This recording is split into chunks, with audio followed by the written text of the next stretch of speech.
minta orang diantar sama saya berziarah ke makam raja, salah satu raja di Sunda. Gitu. Datanglah itu maksudnya. Jadi tidak ada gitu bohong ngaku-ngaku turunan Prabu Siliwangi. Wah ini nggak ada. Kalau dalam ramalan ya, tapi nggak tahu kalau memang ada ramalan lain lah ya, yang kalau yang langsung nggak Wangsit Siliwangi tidak ada. Gitu maksudnya. Oke ya, jadi Prabu Siliwangi itu datang menggunakan dengan beberapa wangi-wangian ya. Nah, saya mau bertanya juga nih Kang, untuk yang dilakukan oleh Satrio Piningit ini, sebagaimana yang tadi saya bikin tema, apakah Satrio Piningit ini di kerajaan Hoib ini ya? Karena Satrio Piningit ini bisa memasuki alam nyata dan alam Hoib. Ya, makanya itu bisa disebut dua kedaton ya.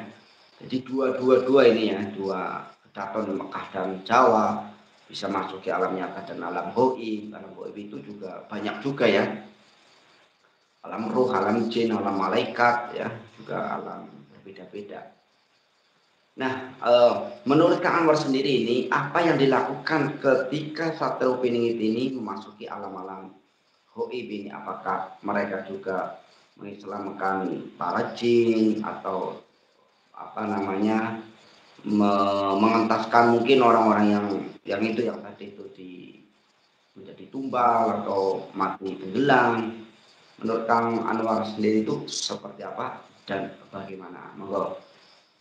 Ya salah satu tugasnya SP itu ya menurunkan bangsa jin ya gitu.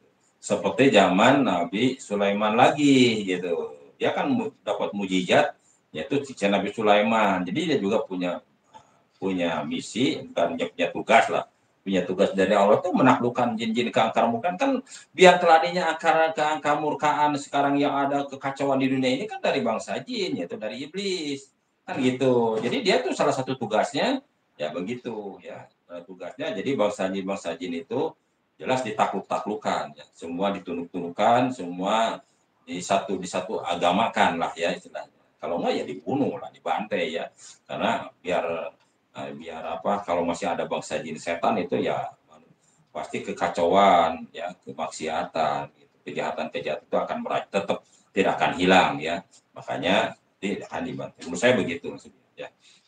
Jadi kenapa istilahnya saya berani bilang begitu ya, karena saya kan bahasanya kan berdialog lah ya, berdialog. Yang kedua juga saya juga sebagai hanya biasa gitu, saya juga ada tugas dari guru gaib saya itu membasmi seperti kamu kan secara gaib, yaitu mungkin tempat pesugihan, orang-orang pesugihan ya, orang-orang yang mempunyai ilmu santet, ilmu hitam. Nah gitu itu memang istilahnya tugas, termasuk tugas saya yang ditugaskan oleh guru gaib saya. Kalau SW apalagi mungkin langsung dari Allah kan begitu maksudnya.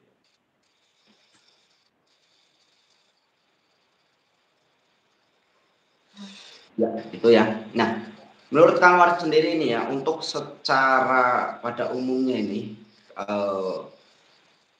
nanti ya, kalau saya pernah waktu pengajian itu pernah mendengarkan bahwasannya hanya orang-orang yang beriman yang mengetahui tulisan kafaro di jidat Dajjal nih ya.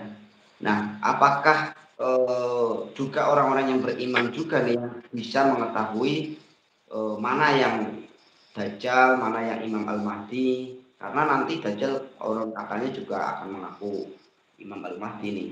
Nah, dan bagaimana keimanan di saat zaman akhir nanti nih Kang? Apakah orang iman ini dibarengi dengan ketakwaan? Karena di saat itu kan situasi itu mungkin air nggak ada ya, jadi debu yang kotor misalnya untuk melakukan sesuci, dan ya mungkin hanya orang itu mungkin ya ketika punya menjadi orang tua ya bagaimana cara mempertahankan hidup anak-anaknya, ketika masih belum punya anak ya bagaimana mempertahankan hidup orang tuanya.